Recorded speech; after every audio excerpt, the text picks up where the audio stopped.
Pleasure to connect with you guys through this network, a true passion of ours. Just talking about the community we love. This is roughly a 300,000 person market we call Central Virginia, and the market has so many like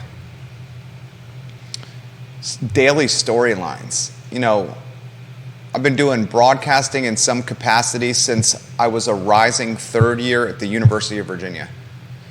So, good Lord, almost 21 years. Yeah, 21 years. Gosh, time flies. Time flies in particular when your 7-month-old child doesn't sleep ever. Our 7-month-old child sleeps less than our 5-year-old child. How is that possible?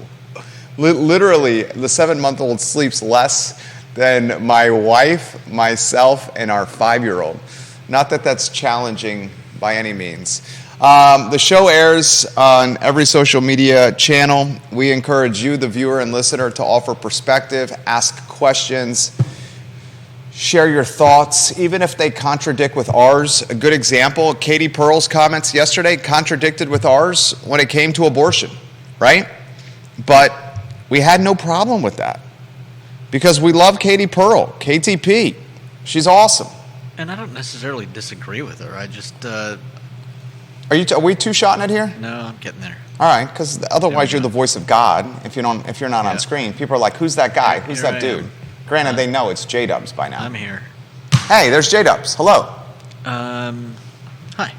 I guess the point is this: we want to agree, we want to disagree. We do it in a respectful fashion. We don't mind if people disagree with us. I guess is the point I'm making. Yeah. Right? We'd rather have people disagree with us than just. There's very, very little of value in an echo chamber. Exactly. Very well said. All right, let's one-shot it so the viewers and listeners can see the PTI headers. One of my favorite shows of all time, a show I've been watching since my days at the University of Virginia. PTI with Tony and Mike. You can see their skin or their on-screen graphic, part of the program. They influenced us.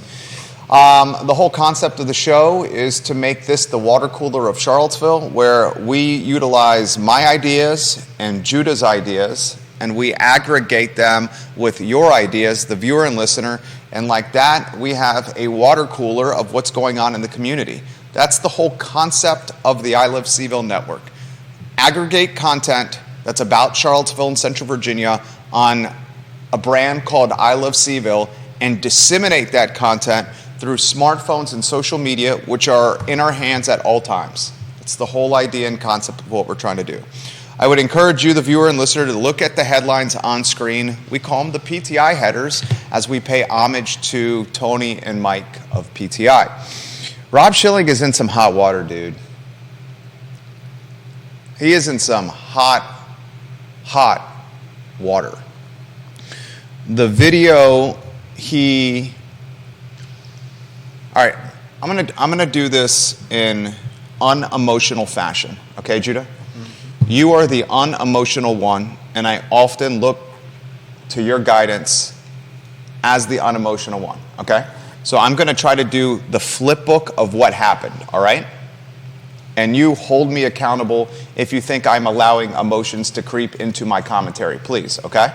All right. And we need to do the lower thirds if we do go on a two-shot so folks know what we're talking about. There. So, Johnson Elementary. So far, so good? That sounds pretty unemotional to me. Is that okay? I'm glad you're not emotional about Johnson Elementary. I haven't started it.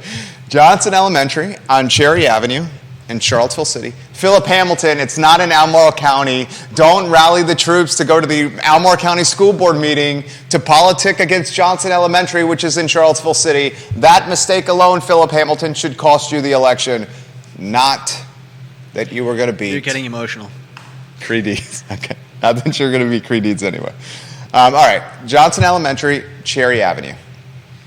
Pride Month. Students at Johnson Elementary given a short list by teachers of books that they could read during Pride Month to other students at the school. older students at Johnson Elementary read to younger students on the playground during Pride Month from a list of potential books to read provided by teachers. So far, so good? Yeah. Okay. A whistleblower, I'll use the term whistleblower, and in this case, the whistleblower is not Rob Schilling. The whistleblower is the person who, and we don't know the identity of this person. Right. We don't know the identity of the person who took the original video. It was not Rob Schilling. Right. The whistleblower videoed what was happening. We do not know the intent. Actually, I'm not going to use the word whistleblower. I take that back. That's not a fair word to use. Words matter. Because maybe the person who was doing the videoing of the kids, of the older kids at the elementary school reading to the younger kids on the playground, maybe the person doing the video, their intent of videoing, maybe it was, man, look at, this is awesome, what's happening. Maybe the person's intent was, what are these older kids reading to these younger kids? Ay, mi madre, this is very concerning. We don't... Possible. Well, we can't assume on something like this. We can make some reasonable assumptions. I don't like the word assumptions. Well, we make lots of assumptions. We don't know the intent or the mission or the motive of the video, the person who was holding the phone that did the video. No, we don't. But the fact that it landed in Rob Schilling's lap, I think says something about... I disagree. You disagree? I know who sent the video to Rob Schilling. And I am not going to... they were also not the... Oh, no. The person who sent the video to Rob Schilling, I'm going to use a pronoun because she's watching right now. And frankly speaking, if you peruse my direct messages, you can find out who she is. I'm going to respect her anonymity because anyone who watches this program knows my word is my bond. Okay, but so the point being that she also was not the video taker? The person who sent the video to Rob Schilling was not the video taker. And the person who sent the video to Rob Schilling, I've had a long direct message conversation with her. She's watching the program right now. I promise you I will respect your anonymity. You have my word. She sent it to Rob with a motive. And the motive is what the duck, quack, quack, quack, are these kids learning in school? Okay? So I need to be, words matter. Words matter. Someone took a video at school. I don't know who that person was who took the video. I'm not sure what that person's motive or mission was. I don't even know if it was a man or woman. Can I say man or woman in 2023? I think it's better than saying male or female. Am I allowed to say man or woman?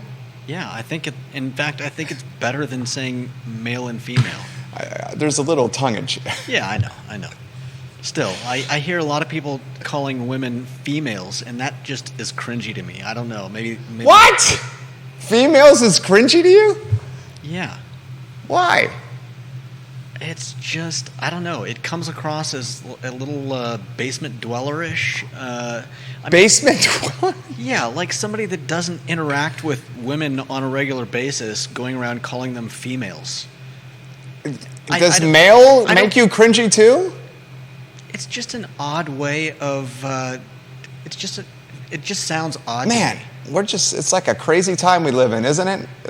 In the capital of the craziness might be Charlottesville.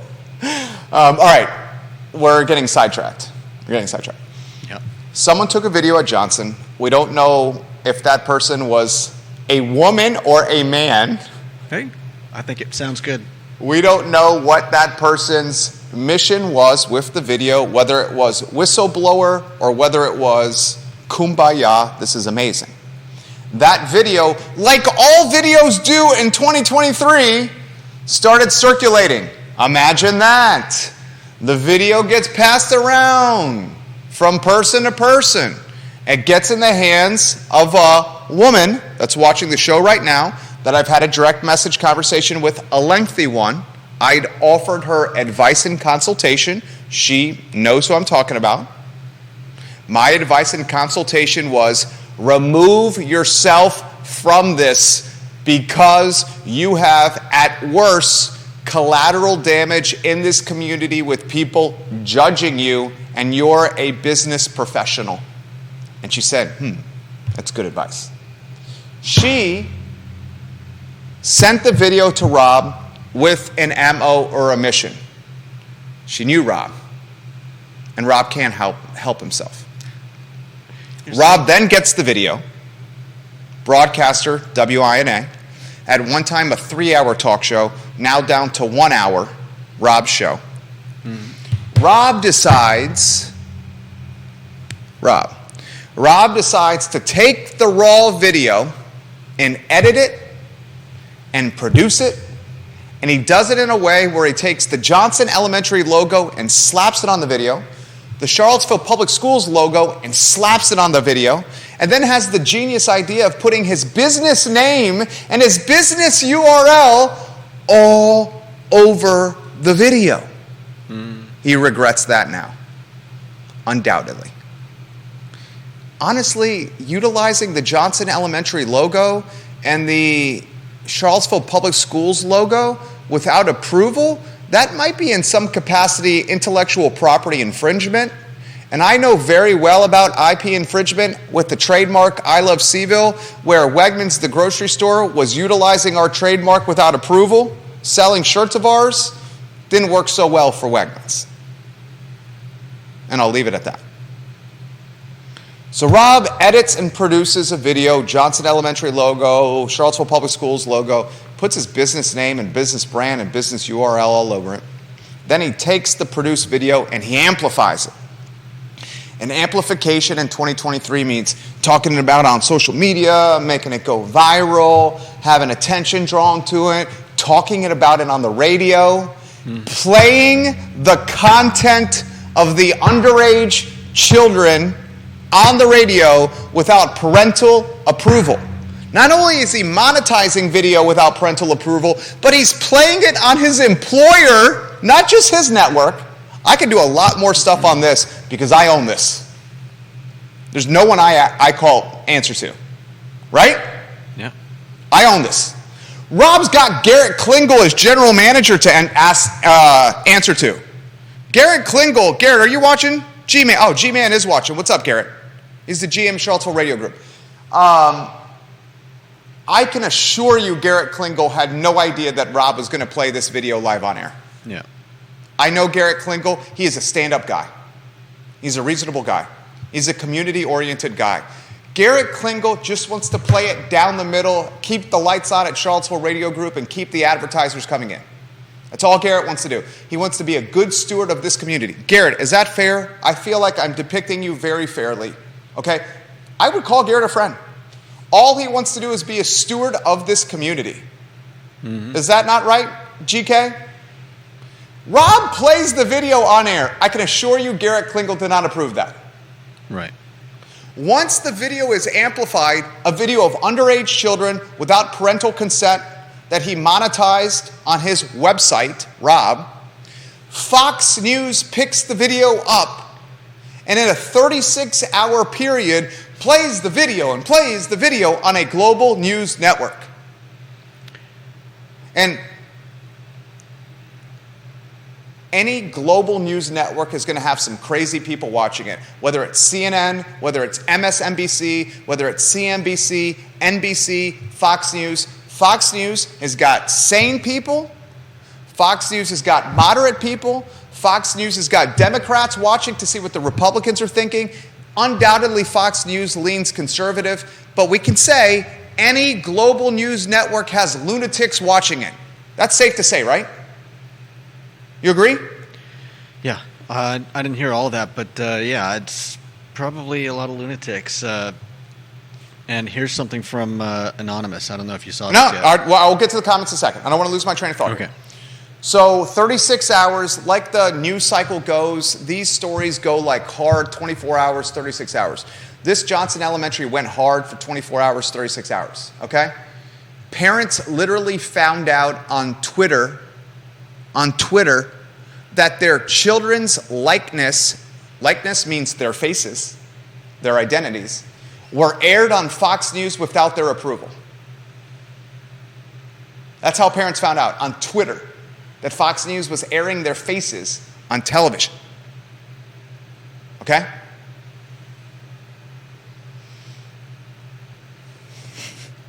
Such bad judgment. Long story short, Rob, who had a 3-hour show, down to a 2-hour show, down to a 1-hour show, he has now made all the edited and produced content of underage children without parental support private and or deleted it. You cannot find it on his YouTube channel, and he's removed it from his website. Of course he did this. With the benefit of hindsight, he realized he made a tremendous error of judgment. Yeah. I would imagine Saga Communications, which is a publicly traded company that owns the Charlottesville radio group, I would imagine somewhere in the C-suite or legal counsel of Saga Communications, like general counsel of a publicly traded company, this went to their desk. There were probably some heated phone calls. General counsel of a publicly traded company is looking at a piece of paper that says, you're telling me a guy who hosts a 1-hour talk show on AM radio, a talk show that loses money and makes us no income, a talk show in tiny Charlottesville, a guy took a video without parental approval and aired it on our airwaves and then put it on his website and try to monetize it with a donation link right next to it? What? That's how it played. Okay? Bing, bam, boom, it comes down from the website. Bing, bam, boom, it comes down from the YouTube channel. Taken away from the website and the YouTube channel that Rob controls. Rob's own branded website that is not under the purview of Charlottesville Radio Group or Saga Communications. That's how much heat he faced. That heat Rob faced because of this poor judgment is now manifesting itself in the Whitehall School Board race. Ladies and gentlemen, I want you to go on a watch shot here so they can see the headlines. Ginny Who, welcome to the broadcast. We'll get to comments here in a matter of moments.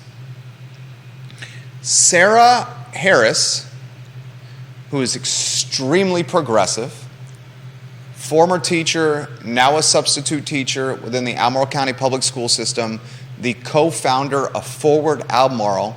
Forward Albemarle is an entity that is essentially the lobbying arm, it's a lobbyist group of progressives in Albemarle that have an educational foundation. That's what Forward Albemarle is. She's the co-founder. Sarah Harris today on Twitter personally endorses Dr. Berlin for the Whitehall seat on the Albemarle County School Board.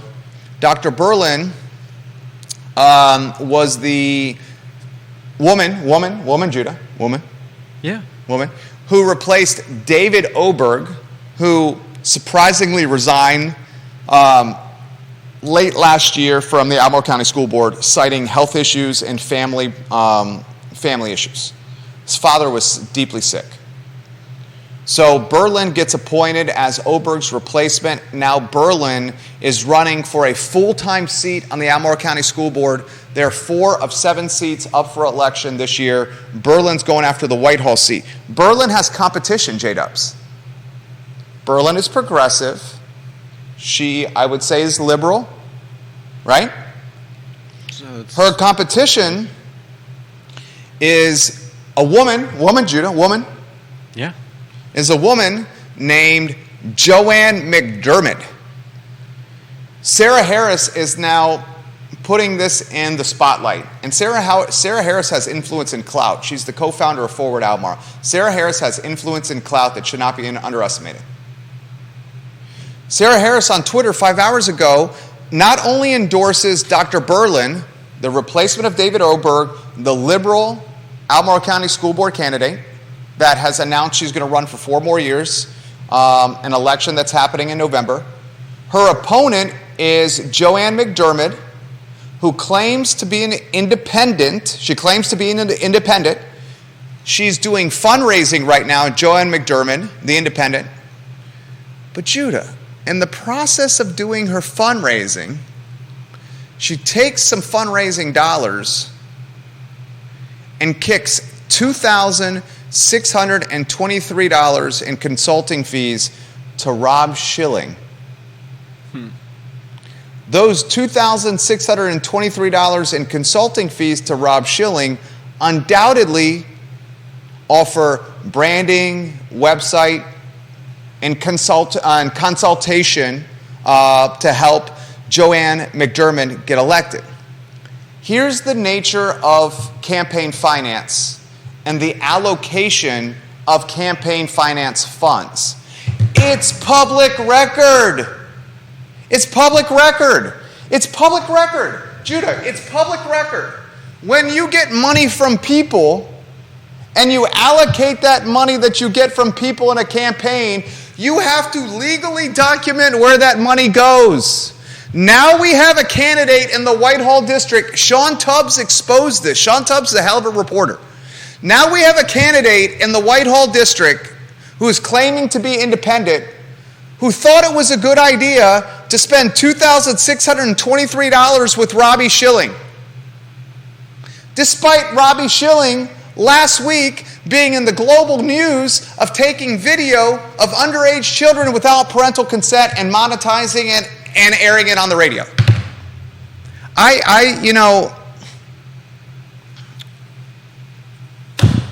Joann McDermid just lost the race before June 22nd.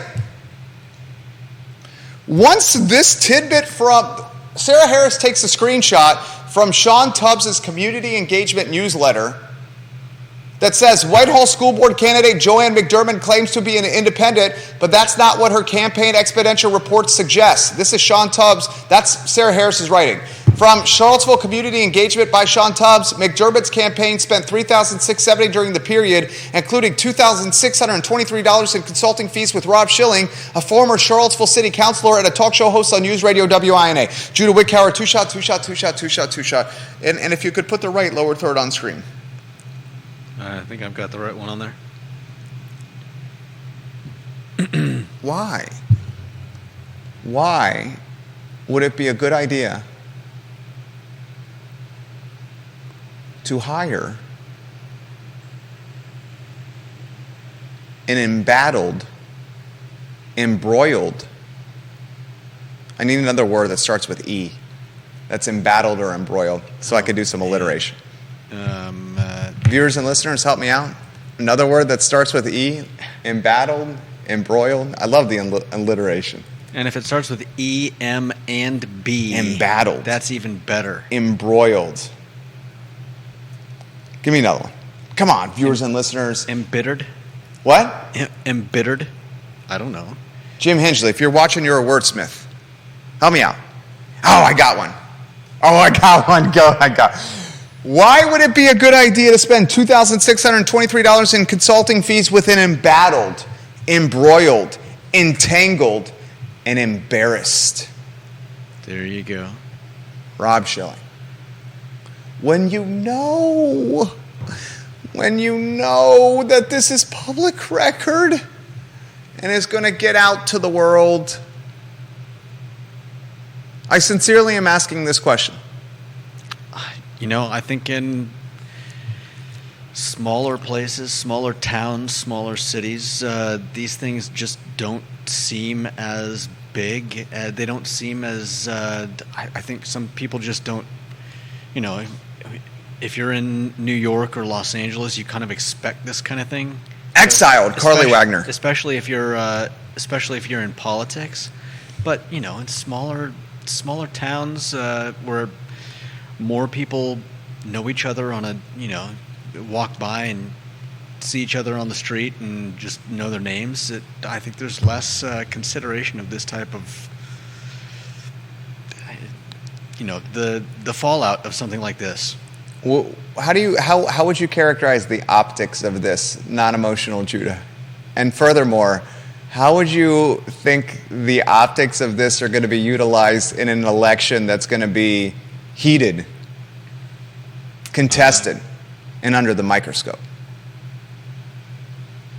I mean, you're not a political scientist, but you're a smart guy. I wouldn't be surprised if people started getting door hangers saying, pointing out. Is this going to be a direct mail campaign? Is Amy Lawford's direct mail strategy going to be utilized right now in the Whitehall, Albemarle County School Board candidate race? Hit early, hit hard. Oh my gosh. Just such poor decision making. And I respect anyone that wants to jump in the race, but such poor decision making. Yeah. I can assure you everyone in this race in Whitehall, Albemarle County is going to know that Joann McDermid paid $2,700 to the embattled, embroiled, entangled, and embarrassed Rob Schilling, who monetized a video of underage children without parental consent. Right.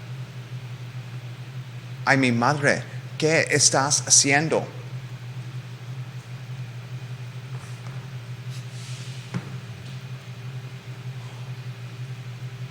And you know what? You know what the crappy part about this? What's that? I want a different mindset or ideology on the Albemarle County School Board that is nothing but progressive and liberal right now. Yeah. And I respect anyone who runs for local election, and I would have championed both candidates for getting in the race and offered them both a platform, pro bono. Carly Wagner's got a Yes, please, comments, relay them, now on air. J-Dubs, question. Is it possible she actually paid Rob consulting fees, quote unquote, to release the video to get her base whipped up over the content? Oh my gosh, Carly, that's a great question. Can you respond to that comment and say that's a great question? I'll respond to Kevin Yancey's comment on a completely different Facebook page. Hello. Thank you for watching. I will relay this live on air. Oh, dude, we're both commenting on two different pages right now. This is efficiency. Working smart, not hard. I like it. Look at this. We're both giving comments right now, are we not? Are you giving comments? Yeah. All right. We should give out some stickers. People that leave smart comments are going to win I Love CVille stickers on us mailed directly to you. Carly Wagner. Carly, I love when you watch the show. Carly Wagner, you got the skills to pay the bills. She asked the question, is it possible she actually paid Rob consulting fees to release the video to get her base whipped up over the content? Wow, I didn't even think about that. That's a hell of a question. That is a hell of a question. Yeah. I think that is called, in radio, payola. Hold on. Payola radio. Garrett, are you watching the program right now, GK? Here comes the rain. This is the definition of payola and radio. Payola is the illegal practice of paying commercial radio station or a broadcaster to play something without the station disclosing it as payment. That is significantly against the law. Payola, P-A-Y-O-L-A.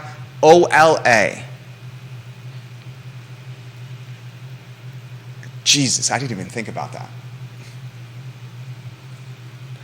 Did the Whitehall candidate who dropped basically $2,700 directly to Rob, not through the station, directly to Rob, Sean Tubbs exposed this to the Charlottesville Community Engagement newsletter. Did she do this so Rob utilized his platform online and his social channels and the station playing it live on air? The plot thickens. Oh my God. Is that what happened? Let's not make any assumptions. I'm not making any assumptions on this. This is purely something someone asked on the program in the comment section of one of 15 Facebook pages this show is airing upon. Oh, What's that? I just saw Kevin Yancey's comment. I responded to that one. Yeah. Johnny Ornales, ¿qué pasa, amigo? Was that payola? What were the consulting fees? What were the consulting fees used for? All right, what is the candidate's name? All right, the candidate's name is Joann McDermid. So I'm going to copy and paste her name. I'm going to open a new browser tab. I'm going to put her name in the browser tab and see if a website comes up for her. Joann McDermid. I'll even Whitehall, Albemarle County. So I'm Googling Joann McDermid, Whitehall, Albemarle County. Oh, we got a website. JoannForSchoolBoard.com. Please, dear God, I hope that Rob's name is at the bottom of this website so we can say this is not payola and the consulting fees legitimately went to the creation of this website. Please, please, please, please, please, please, please. Oh no, there's nothing on the bottom. Can you look at the back-end code to see if anything you see is tied to, because he does build websites, Rob. Let's see, it's JoannForSchoolBoard.com. JoannForSchoolBoard.com. Oh my gosh, please don't be payola. Yeah, if he didn't put it in the... I don't see it on the footer, do you? No, if it's I don't see Rob's brand on the footer. But, let's see. I'm doing the investigation live on air just as you are. I got to meet Joann. All right, I'm going to do this. Carly Wagner, that was a hell of a question. I didn't even think about that question. I didn't even think about this question. But you learn immediately when you start working in radio and television, one of the first things they teach you, payola is a big deal. Like big trouble. Big trouble for that. I'm going to give everyone the benefit of the doubt and say that it's this website where the menu bar is not mobile responsive and it's falling over on top of itself is the creation of, is what the consulting fees were paid for. I hope that it was not to whip the base of Albemarle County parents into a fever pitch to drive engagement behind her campaign. Good Lord, I didn't. His name is not in the page code. His name is not in the page code? Not on the home page. If it were anywhere, it would be there. It would be there. It would be there if it was in the page code. Yeah. Holy doo-doo. It is kind of funny that she has the ABCs on her homepage.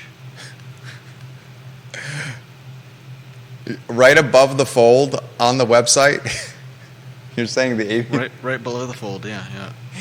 Is that a jab at the LGBTQ ABCs?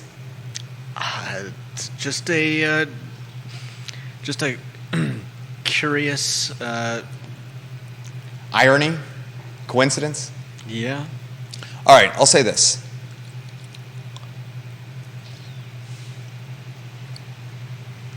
As I move to the next subject, before I move to the next subject, I'm going to close this subject. And if you have any comments, put them in the comment section. We will relay them live on air. Carly's got a follow-up. Carly gets airtime on this program. Make sure you give her some props on that comment, like we'll relay it live on air. I have parents that are listening to this show.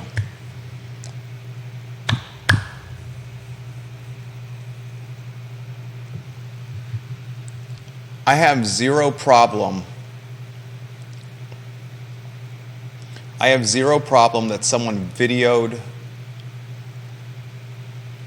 this turn of events at Johnson. I have zero problem with that being videoed.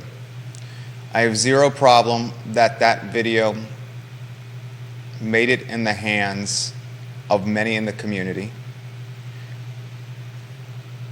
My primary issue with this is monetizing underage children without parental consent. Yeah. As parents, I think we should know what our kids are learning when we're not at the school. So the fact that this got out and parents were like, what's going on here? It's probably a good thing.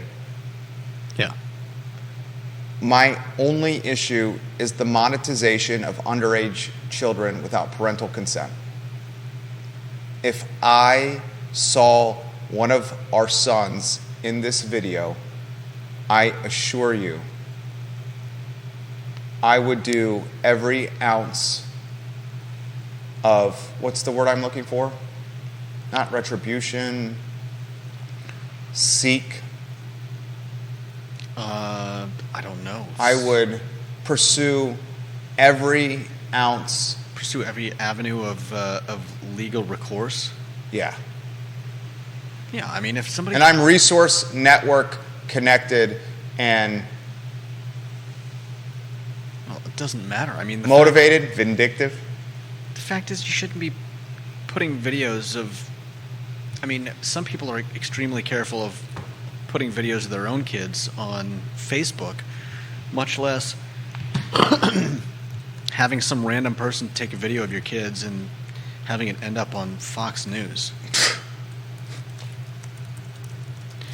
Katie Treviso says, wasn't every child blurred in the video?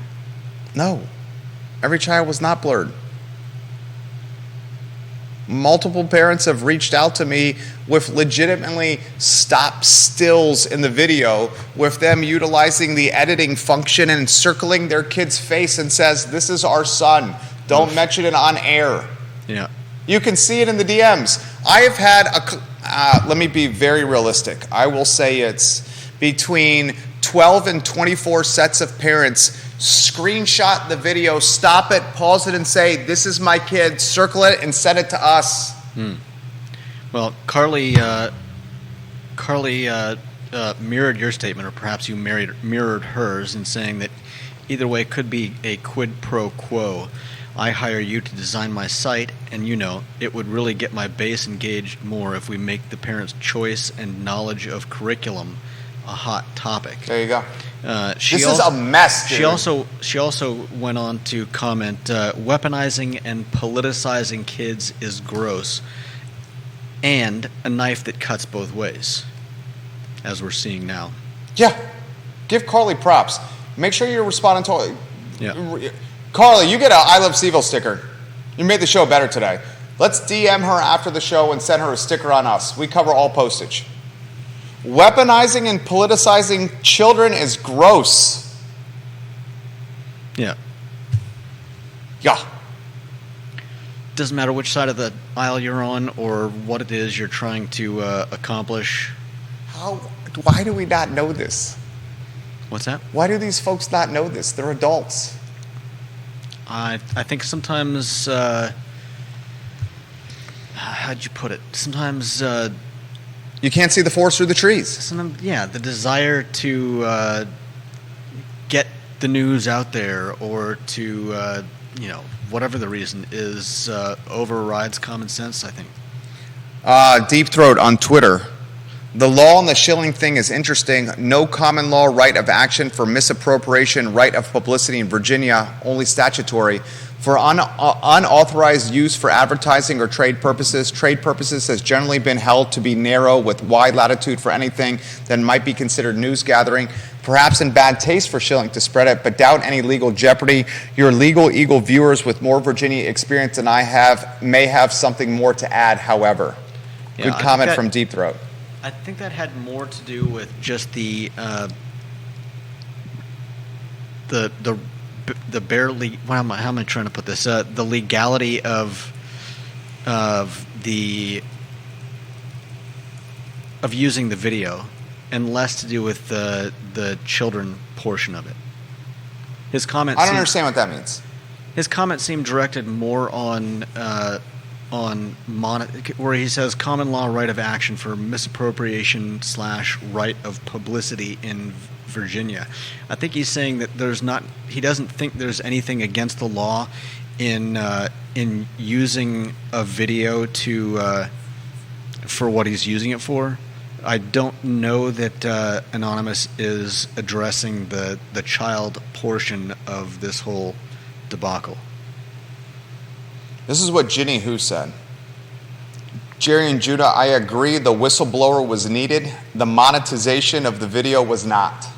That's my problem. Yeah. That's my problem. I have no problem with the whistleblower. Right. I have no problem with the video being out there. I have no problem with the video being out there because parents deserve to know what's happening in the schools when they are not there. I have no problem with that. I have a problem with the monetization of the video. The editing, the production, and the monetization of the video. That's my problem. And now we know Robbie Schill's got $2,700 from a school board candidate who's running on a platform against this. Jesus, this is messy. Did you hear what I just said? Yeah. Robbie Schill's got 2,700 bones. And this 2,700 bones came from a candidate, came from fundraising dollars from a community in Whitehall, in Albemarle, wherever.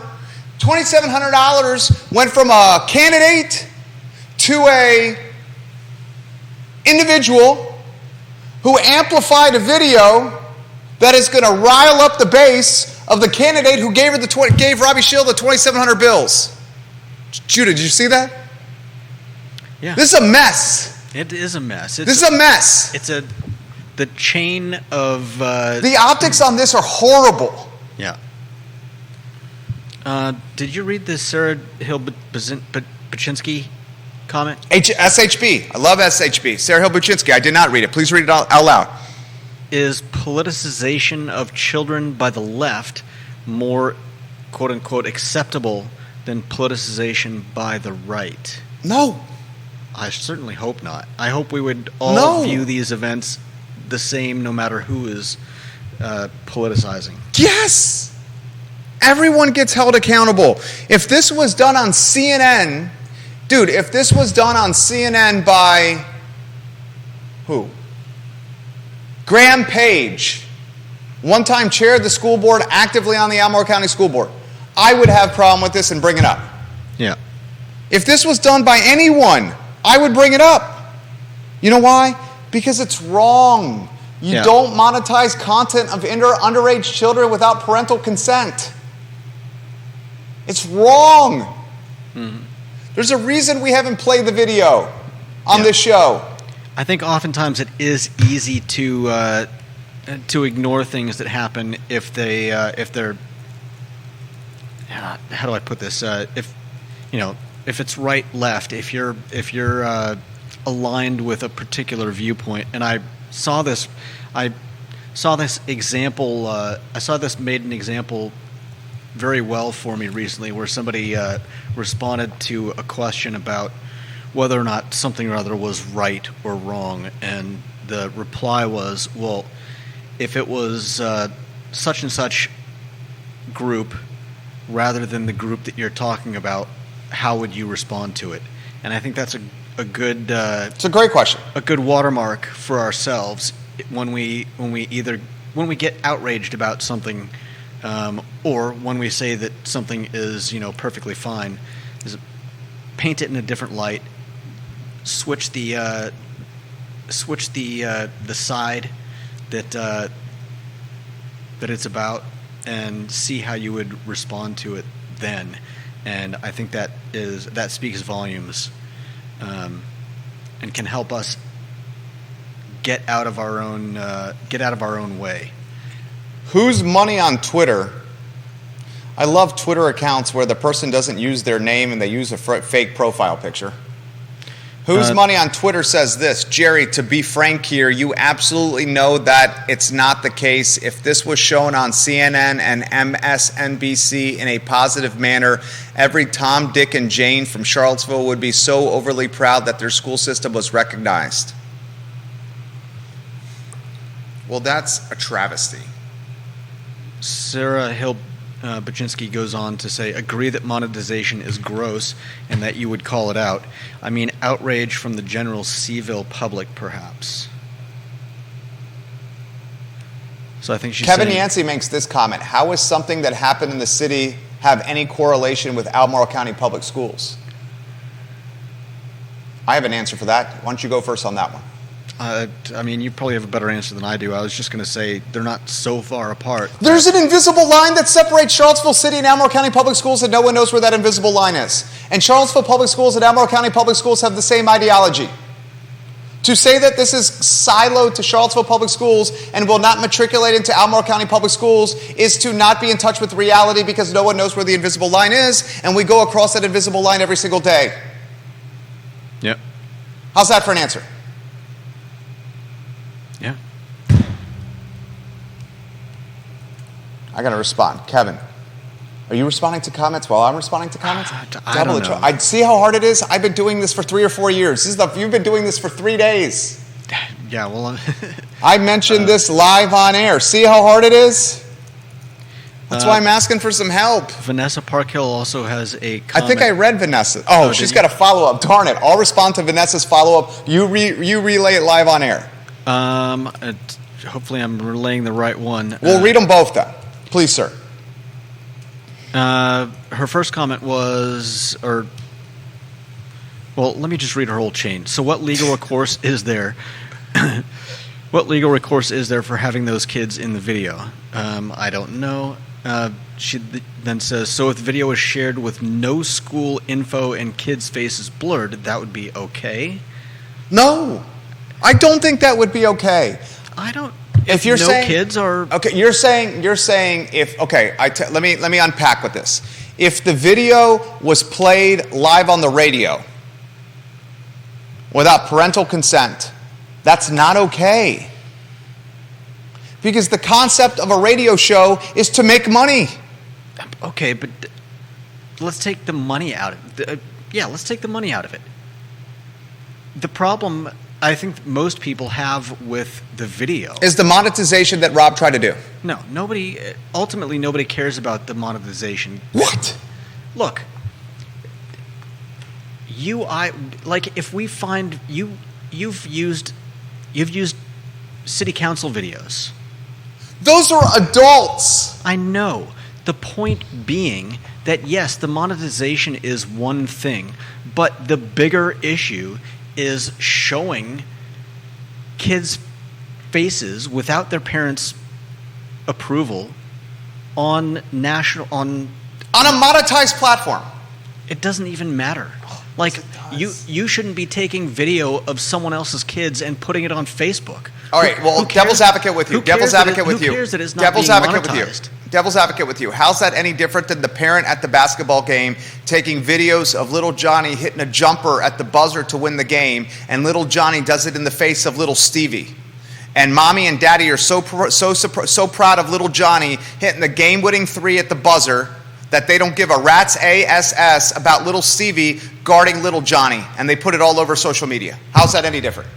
It's part of the problem. We care less and less. There are some people that don't want their children's face likenesses put on the internet. Me. Well, my wife. Well, so then wouldn't you have a problem with someone videoing your kid playing basketball? But how can I go up to someone when they're videoing kids playing basketball and say, don't video my son, when social norms say it's okay? The problem is less them videoing and more what are they going to do with that video later? Dude, someone made the really creepy comment and it's really resonated with me, and it's so creepy. Like all these mommies and daddies that are on Instagram that are doing these like reels of little Johnny and little Susie in the bathtub, and they put the little smiley face over their private parts to cover their private parts, and then next thing you know, those reels have like 87,000 views or 236,000 views or 1,200,000 views or whatever the number is. And you don't know who's watching. Who the hell is watching that? Because little Johnny and little Susie's parents don't have 1,200,000 followers. Yeah. What's happening is, and I want you to literally Google with me, viewers and listeners, Google with me, Instagram child porn ring. Ugh. Then click news. Actually, you don't even have to click news. It's the third link down. It's from the Washington Post. Child porn on Instagram prompts Meta to create task force. June 7th, 2023. Can you one-shot me so folks can see this? This is the Washington Post. Are you one-shotting me? Yeah. This is from June 7th of this month. You're getting pop-ups showing up, I think. Oh, no. It's not really... All right, sorry. Oh, pop-ups. God, pay for news? You started giving away the news for free on the internet years ago. Now you want me to pay for it? Meta starts task force in fight against child pornography on Instagram. Those videos that my wife and I said, we're never going to do this. Yeah. The videos you put of little Johnny and little Susie, half naked or completely naked with the smiley face over their private parts, it's not just grandma and grandpa that are seeing that. Yeah. When I was in California, I took a video of my niece. I held the camera high because she was running around trying to escape my sister putting a diaper on her and chasing me around dancing. It was funny, but I did get some shots of her BA, and there's no way I'm putting that online. What's a BA? Bare. Oh, okay. I have no idea. Her bottom. Yeah. Her bottom. We use bottom in our house. Yeah. But I'm not going to put that online. Yeah, because you have good judgment. Yeah. And you care about your niece. And you understand that sickos are out there. And and here's another thing. I was having this conversation on social on the interwebs at the comment section. Folks have said, should there be a camera in every classroom so parents can see, have a live look in on what kids are doing in the classroom because parents can't be there? My immediate response was that, does anyone trust Superintendent Dr. Matthew Haas's infrastructure to protect millions of hours of underage children and keep that content out of the reach of sickos? I don't. Do you? Right. Would you? No. Because it's a school system. Well, and they've already got a track record of screwing things up. I mean, whenever that idea comes up, I always bring up the fact that it's patently nuts because... I'll respond to Karen Wolf. Dr. Karen Wolf. Dr. Karen Wolf, I respect you. I'm getting to your comments. I will mention... Gosh, it's already 1:30. I literally have another 1:45 conference call. Vanessa Parkhill said, and those basketball and footballs are on ESPN all the time. You got mossed. Yeah. Do you know what she means by that? Does ESPN get permission to post from those families? Great question, Vanessa Parkhill. Yeah, that is Vanessa a great Parkhill, I love question. you. Monday Night Football. And again, this gets back to the partisanship and how we react to some things, like getting angry at Fox News for posting something like this, which is perfectly fair. But if you're only calling out Fox News because you don't like Fox News, then... I would have called out CNN. Right. Okay, I responded to Vanessa's comment, so you don't have to do it. Gosh, this tag team and effort is working nicely. It's taking a lot of pressure off me and allowing me to stick more with the commentary. Karen Wolf, Dr. Wolf, respect. She says, I never post a picture of my children with other kids without permission. That should be the rule. It's a privacy and safety issue. Amen. Connie Sylvester, that's one of your churchgoers, right? Yeah. I'll respond to Connie's comments here.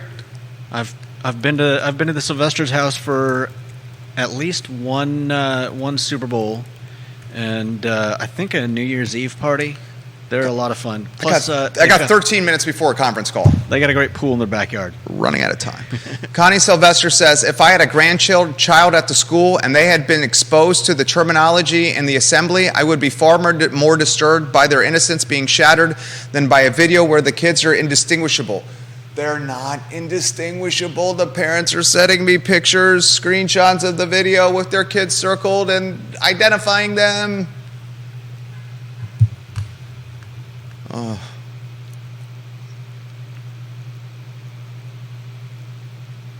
Vanessa Parkhill says, I was talking to a school bus driver the other day. The bus has 10 cameras. At least one of those is on the driver. Why is that okay, but not in the classroom? Well, first of all, I think that... that's a safety issue because it's a bus that's driving at 60 miles an hour. Well, I also think there's not somebody watching all of those cameras on 24, like whenever the bus is driving.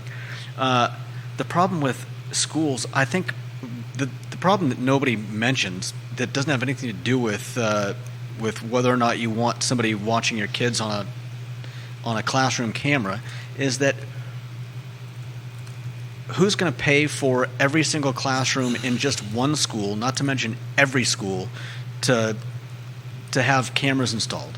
It's not just, you don't just like put a camera in one. You've got to run wiring. You've got to connect. Dude, that would cost. You've got to connect it to a system. Yeah. And then what are you going to do? Can I? Are you recording all of those classrooms throughout the entire school day? I mean, that's how many classrooms times how many hours. That's like millions of footage. How many servers do you need? Who is going to watch that? Right, and right. then if you, I mean, I get it. If you think there was a problem, maybe you could go back and check that. But then you're talking about server space. How long do you keep the video? Yeah, and how do you protect it? How do you secure it? Who watches it? What happens if things get hacked? If it does get hacked, who hacked it? How do you prevent it? What do you tell your parents if the video gets hacked? How do you track the video and where it went? It's a Pandora's box of craziness. And I'm going to put this in perspective here. This little old network right here, and I say this as a microcosm of the cost of what would it take for ACPS to do this. This little old network, can you go to the studio camera? Can you use the studio camera? We have 1, 2, 3, 4, 5, 6, 7 cameras, 4 microphones, a Mac, an Apple desktop, an Apple laptop, another computer that Judah's utilizing, 5 microphones, I'm sorry, another computer that Judah's using, 3 TVs, the light bulb. Are we on studio camera? Yeah. This light bulb, that one right there, that one light bulb cost $125, and we have 8 of them. One light bulb.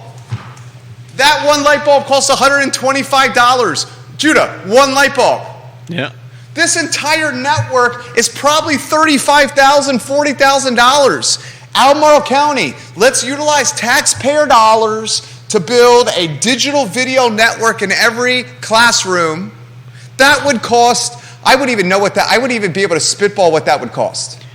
That would be tens of millions of dollars. Albert Graves has a couple comments. How about the kids being exposed on national TV in the spelling bee on ESPN? That's different. They sign a release. I would think that most of them know that they're going to be on TV. No, not only that, their parents sign a release.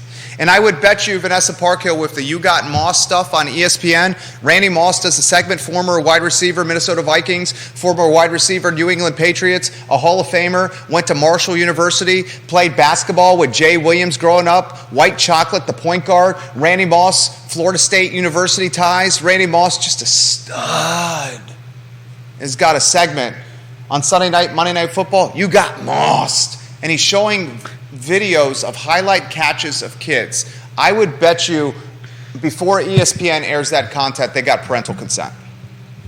Because they got too much to lose. Walt Disney owns ESPN. Yeah.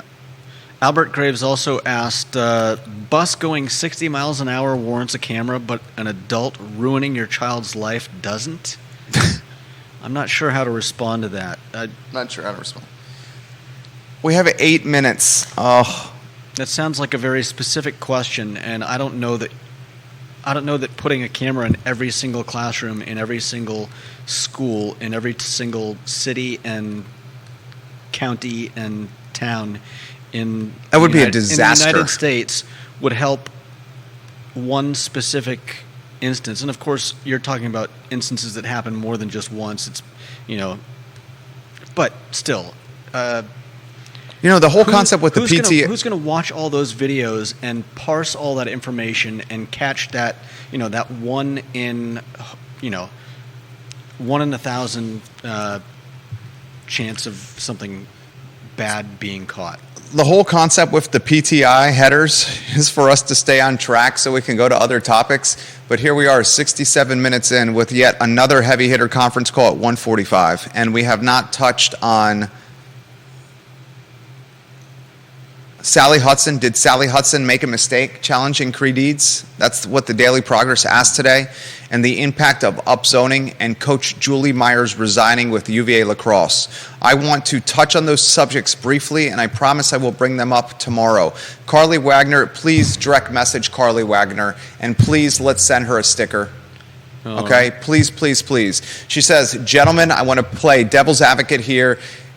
if the school instead had a prayer meeting and all the students were reading long Bible verses instead of the LGBTQ ABCs, and a progressive posted the video exposing forced religion in public schools, would the progressives be as outraged as they are now?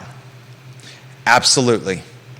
She's basically saying if it was Johnson Elementary and instead of the LGBTQ ABCs, if it was Jeremiah, Matthew, Mark, Luke, and John, Leviticus, Genesis, and Deuteronomy, would the folks be equally as irate as they are now? And the answer is, oh yeah.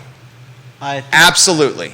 I think the thing is that a different set of people would be irate, and of course. And this is why this is exactly what I was talking about when you say put someone else in the situation that you're outraged about, and if you would still be outraged, then it's probably fair that you're outraged about it. If you're not so outraged, then maybe you need to take a look at your take a look at your yourself in the mirror. Your moral compass, your moral code. I can't think of the word right now. John Blair on LinkedIn, as a Cub Scout den leader, we are told we cannot post pictures to any platform that capture the face of other children except our own. The only pictures of other people's kids that are posted on social media, social platforms, is a protected site for only Cub Scout families. One of the clubs that we're a part of utilizes a similar concept. What is it called? Let me see if I can open up my email. God, I'm not going to get to these other topics. It's called ProCare. ProCare is a communication method with parents that have opted in that shares photos of kids at the club that we are at on an almost daily basis. They are never posted on the social channels of the club. It's called ProCare. Connie Sylvester thinks that if it was Matthew, Mark, Luke, and John, Genesis, Acts, Luke, Deuteronomy, Leviticus, that the fallout and response would not be what it is, like it is with this. I disagree. Connie, I respect you. Got nothing but love for you. Word on the street is you got a heck of a swimming pool and you throw a fantastic Super Bowl party. But if forced religion was happening in public schools, the fallout and the collateral damage, I would even say, would be at a higher fever pitch than this. Probably. It would just be a different group of people. It would be a different group of people. Exactly. Yeah. It would be a completely different group of people. All right, I have 4 minutes. 4 minutes. 4 minutes. I cannot be late for this. 4 minutes. Julie Myers, retired UVA women's lacrosse coach. Why don't we go one shot, then we'll weave you back in. I'll talk Julie Myers tomorrow. She's a legend. She won a national championship as a player at UVA, as an assistant, as a head coach, and she surprisingly resigned yesterday. That was news that made ESPN. We'll talk about that tomorrow. The Daily Progress asked in today's, is it a newspaper anymore? Can I call the Daily Progress a newspaper? What do I call the Daily Progress? They only print 3 times a week, and it comes in the mail. So the U.S. Post Office is delivering Tuesday's mail on Thursday, on Friday. What is the Daily Progress? Do we call it a newspaper? Whatever it is. The Daily Progress and its media platform called, you know what? It's all just networks now. The Daily Progress is a network of media just like I Love CVille. It's a news network. That's what we're going to call the Daily Progress now, a news network. The Daily Progress asked today in its news network, did Sally Hudson make a mistake running against Cree Deeds? I'll answer that question tomorrow. I want to close on this, upzoning. Ladies and gentlemen, boys and girls, viewers and listeners of all shapes and sizes,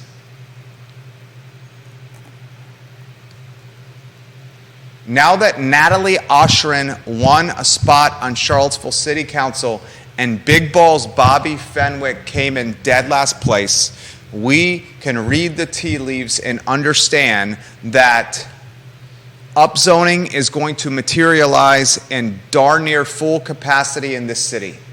That means more density. Upzoning advocates think more density will create more supply will create price stabilization. Price stabilization means affordability. That's what upzoning advocates think with their calculus. I am of a differing opinion. And this is what I wrote on the interwebs, on my Facebook page, across the I Love CVille Network. Prepare yourself, and I'm going to close on this. The impact of upzoning in the city of Charlottesville is as follows. Now that we know who will be on Charlottesville City Council, upzoning will be approved in near full capacity. As a result, any HOA neighborhoods in Charlottesville, the urban ring, or Albemarle County will pop in value. If you are interested in purchasing a home in Redfields, purchasing a home in Glenmore, Forest Lakes, you should sprint to active listings and get aggressive with offers right now. All the HOA neighborhoods will see increased buyer demand as Charlottesville City Council approves more density in non-HOA neighborhoods. I also expect some CVille City neighborhoods to start organizing, galvanizing, and enterprising with the creation of HOAs to protect themselves from upzoning collateral damage. I close with this. Upzoning means more opportunity for dirt in a landlocked 10.2 square mile city. More opportunity for dirt means greater demand for dirt from developers. Greater demand from developers means higher prices for dirt. Higher prices for dirt means more expensive real estate deals. More expensive real estate deals means the buyer will pay top dollar. When the buyer pays top dollar, he or she will want top dollar return on investment on their respective development projects. Top dollar ROI means rentals and for sale inventory at top dollar list prices. A labor shortage, expensive labor, and volatile cost of goods, expensive cost of goods, compounds the matter during development, resulting in even higher prices. In a nutshell, upzoning will backfire and drive prices to all-time high levels in the city, the urban ring, and Albemarle County. As a result, everyone should buy literally right now before upzoning materializes in the very near future. And when upzoning does materializes, all those houses in HOA neighborhoods are going to pop 15 to 30% in price. And I'm going to close with this. When what I said and just outlined for you materializes and comes to fruition, will the upzoning advocates that are pushing this through, I'm talking socialist and progressive Charlottesville, will they say, I am sorry, we screwed up, we were wrong, we don't understand business or capitalism, and now we can't afford to live here. We've driven up the cost of living to levels this community has never seen before. Will they apologize? I'm Jerry Miller, and this is the I Love CVille Show.